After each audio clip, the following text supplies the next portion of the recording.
नमस्कार, बिहार न्यूज में आप सभी का स्वागत है। मैं हूं प्रीति और खबरों की शुरुआत बाढ़ से करेंगे। कोरोना वायरस की वैश्विक जंग के बीच अपराधियों का आतंक भी कम नहीं हो रहा है। बाढ़ अनुमंडल के पंडारक थाना क्षेत्र के लेमुआबाद गांव में 14 वर्षीय किशोर रोशन कुमार की हत्या कर दी गई। किशोर शाम से ही घर से लापता था, जिसका शव गांव के पास के एक गड्ढे से बरामद किया गया। परिजनों ने किशोर रोशन कुमार की हत्या की आशंका जताई है। वही सूचना पर पहुंची पुलिस ने शव को जब्त कर तफ्तीश शुरू कर दी है। बच्चा के सर फांसी लगा मार के बिक दिया सर। कहाँ मिला लाश? ये हमको टाल क्षेत्र में मिला सर। वो कब से गायब था? ये शाम 6 बजे के बाद 5:45 बजे तक गायब है सर। इसकी सूचना पुलिस को दिए थे? पुलिस के नहीं सर, हम गांव में छानबीन किए सर, गांव में नहीं मिला। तो हम लोग फिर सुबह आदमी बोला कि खेत के लाश में गिरा हुआ है खड्डा में, तो हम लोग देखने आए तो रोशन ही था। हाँ, रोशन ही था। कहाँ पर घटना घटी थी सर? ये वही घटनास्थल है एनटीपीसी पाइपलाइन के सामने दक्षिण दरगाह टोला। हाँ, क्या हुई थी वहाँ, क्या मिला? वहाँ पर मिला था कि हम लोगों को सूचना मिला, हम गए और लाश को बाहर में पानी से निकाल के रखा हुआ था। मैंने डूबा हुआ था बच्चा? वो हमने नहीं देखे कि डूबा हुआ था, लेकिन लोगों से मैंने पब्लिक बताया कि हाँ हेला हुआ, ऐसे कटा हुआ था। बेगूसराय में लॉकडाउन की वजह से स्कूल बंद रहने के कारण बच्चे अपने घरों में रहने को मजबूर हैं। घर पर रहने के दौरान बच्चों की प्रतिभा सामने आ रही है। ऐसे ही एक भाई बहन ने घर पर रहने के दौरान YouTube पर देखकर रद्दी कागज से तरह तरह के खिलौने बना डाले। बलिया बाजार की वर्ग 4 की छात्रा पूर्णिका कुमारी और वर्ग 3 का छात्र अनंत कुमार ने रद्दी कागज से टेबल लैंप, आकर्षक झूले और बाइक भी बनाया है। सीतामढ़ी में व्यवसायी प्रभास हिसारिया हत्याकांड मामले में डीजीपी गुप्तेश्वर पांडे सीतामढ़ी पहुंच मृत व्यवसायी प्रभास हिसारिया के घर वालों से मुलाकात कर अपराधियों के अविलंब गिरफ्तारी का आश्वासन दिया।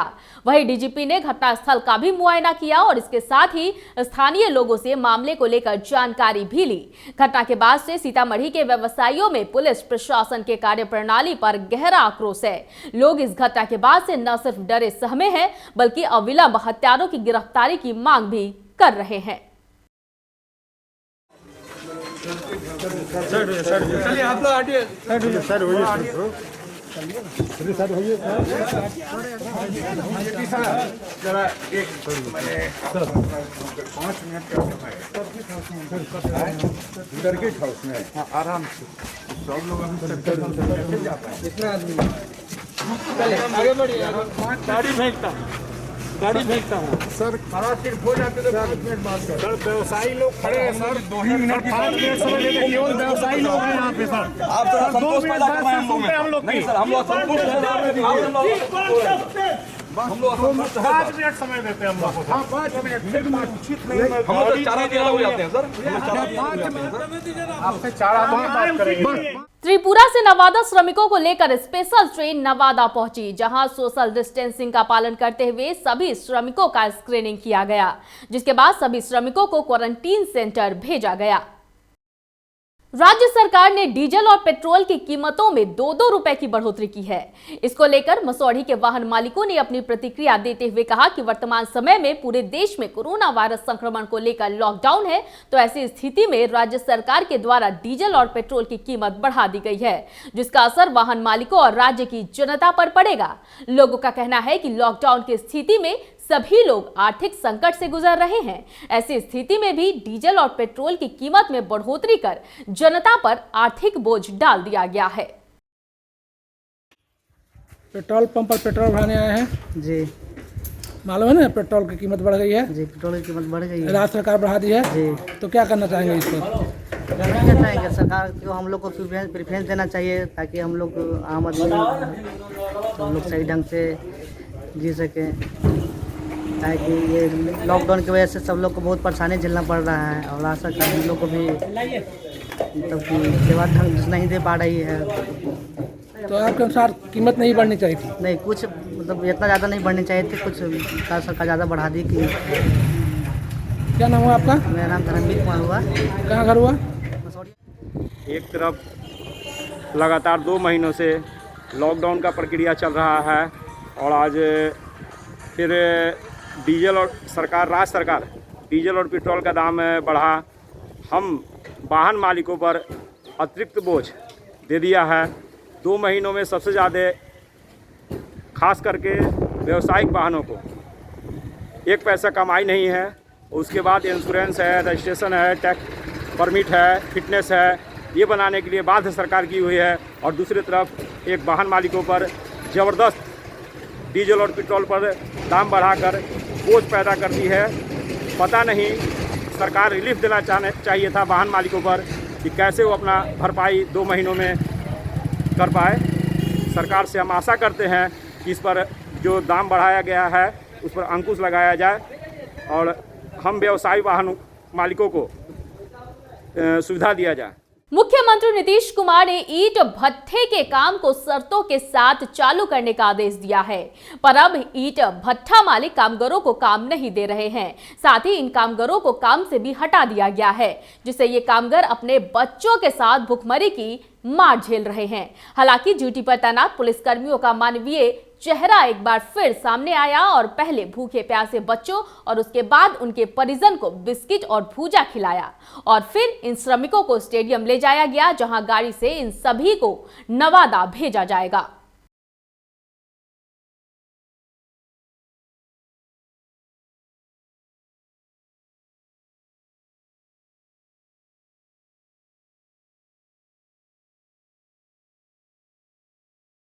पच्चीस आदमी, बच्चे, महिलाएं, गरीब मजदूर, बिना चप्पल जूता के ही छोटे छोटे बच्चे लोग थे।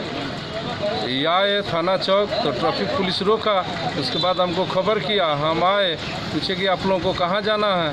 ये लोग बोले कि हम लोग चिमनी पर काम करते हैं, पचगछिया काम करते हैं और वहाँ हम लोग को घर नवादा जिला है। जो चिमनी मालिक खाना पीना नहीं दिए, कहे कि आप लोग अपने ज़िला जाए, तो हम लोग पैदले चल दिए।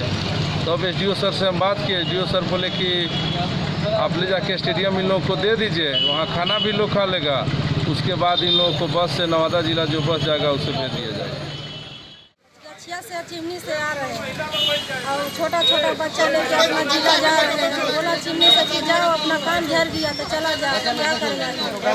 हम लोग को खुराक बंद कर दिया था।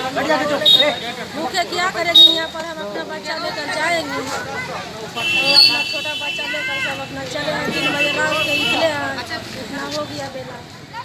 गया जिला के DRDA डायरेक्टर संतोष कुमार ने बाराचट्टी प्रखंड के कस्तूरबा गांधी बालिका विद्यालय और मध्य विद्यालय भगहर में बने क्वारंटीन सेंटर का निरीक्षण किया। इस दौरान संतोष कुमार ने कहा कि यहां अच्छी व्यवस्था है, समय समय पर खाना, नाश्ता और इसके साथ ही दूध की भी व्यवस्था की गई है। वहीं समय समय पर स्वास्थ्य की जांच भी की जा रही है। जांच करने के लिए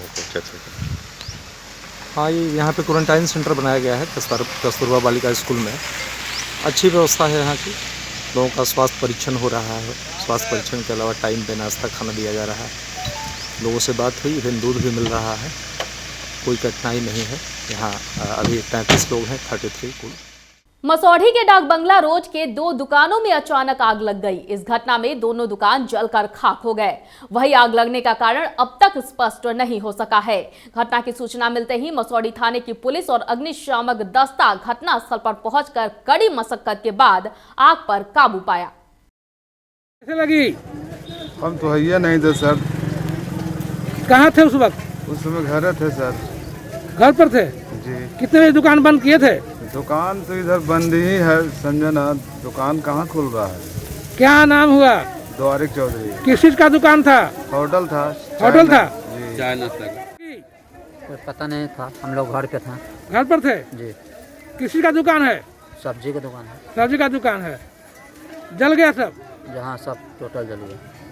लगभग कितना नुकसान हुआ होगा? 40-50 हज़ार। जब आग लगी तो इसकी सूचना कैसे मिली आपको? बगल में दिलजान मार्केट का तो उनका सब्जी का लड़का है, वो फोन किया कि आपका दुकान पूरा जल गया, जल्दी आओ। तो हम लोग आए। हाँ। उस वक्त आप यहाँ पहुँचे? आए तो यहाँ तो पूरा सब जल के खाक हो गया। फिर दमकल तुरंत आया। अच्छा। तो ये आप पानी वानी से उतारने लगा। क्या नाम हुआ? मोहम्मद असलम। आग कैसे लगी? सर बीती रात्रि अचानक इसमें आग लग गया है। यहाँ 2-3 झोपड़ी जल गया। हम लोग का सब्जी का व्यवसाय था थोक का, तो वो भी नुकसान, सब्जी भी जल गया, कुछ पटरी उटरी था, ढड्डी उड्डी ये सब जल गया है। पता नहीं चल पा रहा है कि आग लगा कैसे। आग लगी इसकी सूचना आपको कैसे मिली? हम लोग को सुबह में इसका सूचना हमको मिला, जैसे रात्रि में, और सब हमारे जो पार्टनर लोग हैं उनको सूचना मिला, तो वो लोग अपना है और देखें कि यहाँ आग लगा, तो दमकल वाला शायद बुझाया करके। बक्सर जिले के केसठ में बने क्वारंटीन सेंटर का निरीक्षण करने जब केसठ प्रखंड विकास पदाधिकारी प्रभात रंजन पहुंचे तो वहां के लोगों ने परेशानियों का पिटारा खोल दिया। लेकिन जब वहां के लोग प्रखंड विकास पदाधिकारी के बातों से सहमत नहीं हुए तो वहां के लोगों ने मीडिया को बुलाने की बात कही, जिस पर प्रखंड विकास पदाधिकारी महोदय भड़क उठे और बिना कुछ सोचे समझे उन्होंने मीडिया कर्मी के हाथ पैर तोड़ने की बात तक कह डाली। हालांकि इस दौरान वहां कोई भी मीडिया कर्मी मौजूद नहीं था, लेकिन जब प्रखंड विकास पदाधिकारी प्रभात रंजन को अपनी गलती का एहसास हुआ तो मीडिया कर्मियों को सकते में आते देख उन्होंने तुरंत एक वीडियो जारी कर माफीनामा वायरल कर दिया। नहीं आने देंगे। मार दीजिएगा उसको। नहीं, बिल्कुल नहीं आने देंगे। हाँ ठीक है सर, भगा देंगे, डंडा से मार के भगा दीजिए। उच्च विद्यालय केसठ में क्वारंटाइन सेंटर देखने के लिए उनके क्वारंटाइन सेंटर में आवासित व्यक्तियों की सुविधा मुहैया कराने के लिए जांच करने गया। वहां जाने के बाद जानकारी मिली कि जनरेटर बंद है। तो हमने पता किया तो जनरेटर चालक 1-1.5 घंटा के लिए कहीं चला गया था। हमने उससे बुलवाया और जनरेटर चालू करवाया। कुछ लोगों का चावल पर सवाल था, चावल ख़राब है। हमने चावल भी मंगवा कर देखा, लोगों ने कहा कि नहीं चावल अच्छा है और इस कारण से चावल भी लोगों के द्वारा अच्छा माना कहा गया। लेकिन कुछ वहाँ केसठ थे स्कूल में, उच्च विद्यालय केसठ में 3 व्यक्ति जो केसठ के हैं, 3 लड़के, उनके द्वारा मुझे अपशब्द बोला गया और तुम ताम भी किया गया। इस कारण से मैं काफ़ी नर्वस हो गया और उन लोगों को समझाते बुझाते रहे, फिर भी वो उन लोग नहीं मान रहे थे, हल्ला हंगामा किए जा रहे थे। और इसी बीच मैं नर्वस होने के कारण मीडिया बंधु के संबंध में कुछ गलत बोल गया। इसके लिए मुझे क्षमा प्रार्थी हूँ। हमारी कभी भी ऐसी मंशा नहीं थी और न रहेगी कि किसी भी मीडिया बंधु के बारे में कोई तरह का गलत बोलने का इरादा कुछ भी नहीं था। मैं पुनः इसके लिए मैं क्षमा प्रार्थी हूँ। देवघर सुल्तानगंज मुख्य मार्ग संग्रामपुर थाना क्षेत्र के मौजमा पेट्रोल पंप के पास चावल लदी ट्रक अनियंत्रित होकर गड्ढे में जा पलटी। बताया जा रहा है कि ड्राइवर की पत्नी ट्रक के अंदर थी। ड्राइवर अपनी पत्नी को ट्रीटमेंट के लिए भागलपुर ले जा रहा था। वह इस घटना में ड्राइवर और खलासी बाल बाल बच गए, लेकिन ड्राइवर की पत्नी की मौके पर ही मौत हो गई।